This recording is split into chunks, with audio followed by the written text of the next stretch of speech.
Okay, so the eccentric motor abilities, we'll cover the mass-based one first. So the mass-based version, very simple. We're just gonna pile as much weight onto the bar as we can safely lower down. Now, this kind of interesting thing, the slower we try to lower the weight, the more isometric the weight, the more isometric that eccentric action becomes, and the less force we can produce. But it also increases the total duration, and it also increases the duration of the exercise.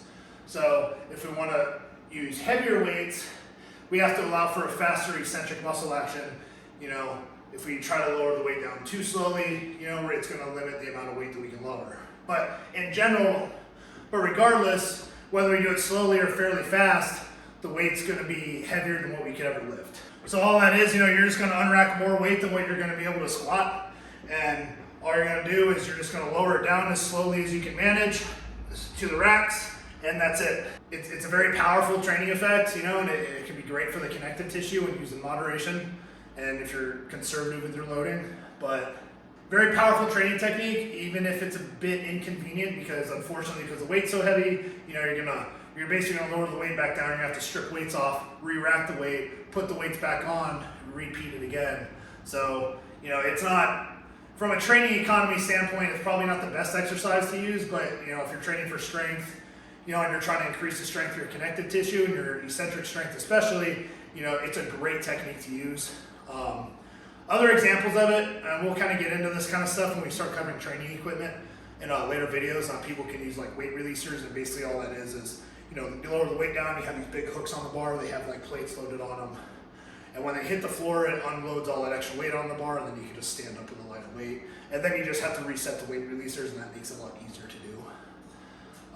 As opposed to having to strip all the weight off the bars and put it back on every time. So anyways, that's your E1 mass. E1 velocity, all you're doing is you're just landing from a height that you could never hope to jump from or jump up to. So if your highest vertical jump is 12 inches, but at the same time you're capable of leaping off a 36-inch plus tall ledge, because your body can absorb a lot more force eccentrically than it can produce concentrically. So like in this case, and the heights that people can jump from, it can be pretty profound. But because you're absorbing so much force by the body, this is one of those cases where you need to use the full range of motion to absorb that impact. Otherwise, it becomes more like an I2 movement. If you're landing from a height and you're only allowing for a very brief eccentric action, it's kind of more of an I2 motor ability. So the point of the E1 velocity version is you're leaping down from a height that it requires you to use the full range of motion to slow your descent. I don't have it set up right now, but let's say like I have a ledge that's this high, like I could never jump to a ledge that's the height of this rack. I would have no problem jumping down from that height. So basically with the E1 velocity version, you're basically leaping down from a height that's higher than what you could jump up to. And a lot of people might say like, well, when is like absorbing tons of eccentric force at high velocity super relevant? Most commonly, like you'll see it with parkour athletes, you'll see it with a lot of like skateboarders, people that do like trick bicycle stunts and stuff like that, like all those types of like stunt sports, snowboarding, skiing. People absorb insanely high eccentric forces when they do these huge landings.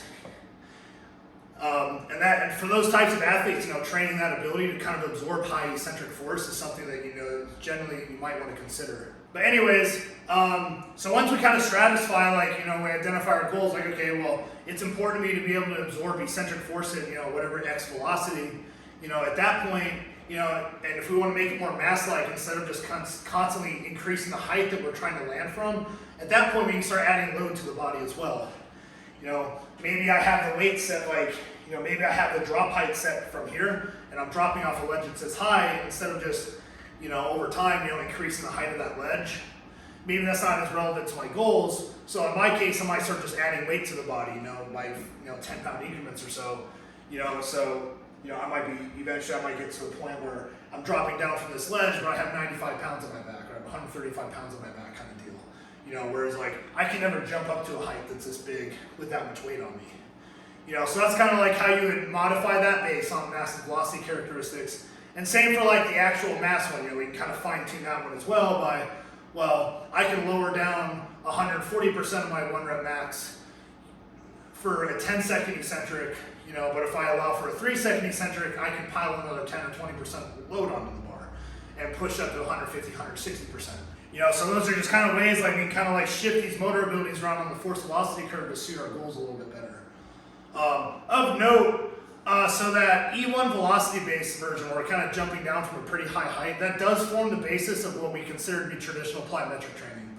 So in traditional plyometric training, is the whole point is you're jumping down from a higher height than what you would jump up to. You're bridging the gap between like those really high eccentric forces to help you produce higher concentric forces. You know, and that's different from say like a typical C3 exercise where you're only dropping from a height that's as high as whatever you jumped up to. So however high you jump up on your jump squat, you know, that's the height that you're falling from. Whereas like when you do an actual plyometric movement, you're dropping from a box that's higher than what you actually would have jumped up to in the first place.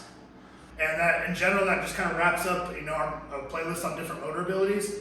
You can apply a lot of these to different exercises. Just remember, like, you know, just remember that, you know, the goal movement that you're training for and the motor ability that you use in your training should be mostly dominated around the type of motor ability that your goal exercise is.